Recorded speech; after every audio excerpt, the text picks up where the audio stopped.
Hi guys, I want to document this guys. So this is the second day of using the collagen skincare set guys. And then, nafe-feel ko ngayon is medyo mahapdi sa aking skin guys, aking balat. So ayan, kung nakikita nyo is mamula-mula ng konti. Medyo mahapdi siya guys. So this is the second day guys ha. And then ayan yung nafe-feel ko right now.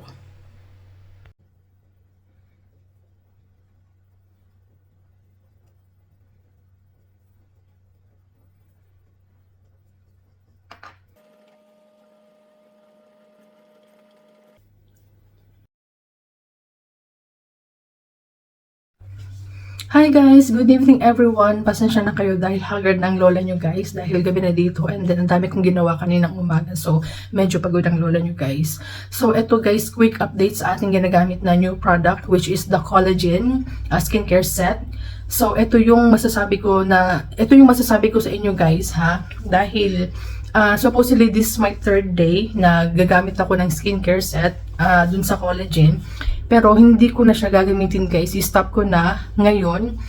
Kasi nga, may nararamdaman akong kakaiba sa aking face.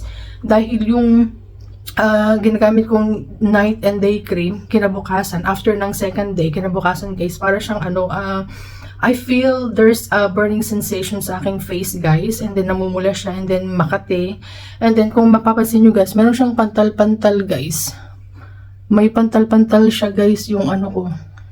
Paano ba ito? Basta may mga pantal-pantal siya guys, yung face ko guys. And then, yun nga, yung sa day cream naman guys, meron siyang micro-peeling effect na nangyayari. Kasi I have a combination skin guys, I have a oily skin dito banda sa aking forehead, and then dry skin naman yung dito banda sa may aking mouth, sa aking sa may baba. So guys, meron yung day cream guys, meron siyang micro-peeling effect na nangyayari sa skin mo. But the thing is, hindi ko siya gusto guys kasi medyo tawag nito, nagpapantal-pantal yung face ko. Siguro may allergic reaction na nangyayari guys sa paggamit ng product guys na collagen na day and night cream.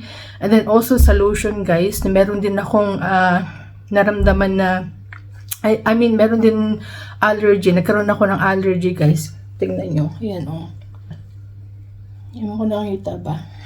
Basta nagkaroon ako ng allergy. Makati siya guys. Dito banda, makati siya. Kasi diba naglalagay ako ng lotion sa hand ko. So yun guys. So nagkaroon ako ng adverse effect. Nagkaroon ng allergy guys. Dun sa product na nagamit ko ngayon. Which is the collagen nga. So guys, hindi ko na to i-continue. And then, tawag na ito, hindi na ako gagamit nun. So, kung i-rate ko naman yung mga each product guys, like yung soap, yung toner, day and night cream, and then lotion. Okay, umpisahan natin sa soap. Yung soap is maganda naman ng soap guys. So, 9.5 kasi mabango. And then, walang problema sa soap. Sa toner, wala ding problema sa toner. So, I'm gonna rate it 8 from 1 to 10. And then, yung day and night cream guys, siguro below 5, siguro mga 3 or 4 para dun sa dalawa. And then yung lotion, I'm gonna stop using it as well kasi nagkaroon ako ng allergy guys, so hindi ko na i-rate yun, so negative para sa akin. So ang may papayo ko lang sa inyo guys, bago kayo gumamit ng new product guys, skin test muna kayo guys. So sa akin, yung first day na ginamit ko siya, walang nangyari. Pero dun ko na nakita na meron siyang allergy. Nagkaroon ako ng allergy after 2 days guys. So supposedly this is my 3rd days, pero hindi ko na siya gagamitin guys dahil hindi na ako komportable ng gamitan ng product guys. So i-dispose ko na siya guys. So ayun lang ang masasabi ko guys sa collagen skincare set. So this collagen skincare set is hindi para sa akin guys. So I'm gonna stop using it, and then I'm going to continue sa Dr. Hansi Melasma, Dr. Hansi Japanese Melasma cream. Pero hindi ko po siya gagamitin ngayon kasi gusto ko munang mag-heal muna ang aking skin bago ko siya gamitin ulit guys. So ayun lang ang masasabi ko guys dito sa new product na ito. Well, this is for the experience, and I want you to let you know guys na ito yung naging experience ko dito sa collagen skincare set guys.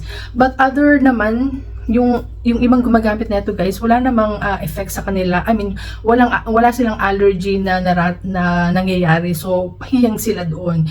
Kasi nga, 'di ba, hiyangan lang talaga guys ang paggamit ng mga skincare set product. So, para sa akin guys, this collagen skincare set this is not for me guys. So, I'm gonna stop using it. So, i-stop ko na tong review, itong vlog na to about sa collagen skincare set. So, ayun ang gusto kong iparating sa inyo guys. So yeah, so tatapusin ko na tong vlog na ito about this collagen skincare set, and then I hope meron kayong natutunan kahit papano. So like I said, mag skin test muna kayo bago kayo gumamit ng mga new products. So yeah, so nangangati ako actually.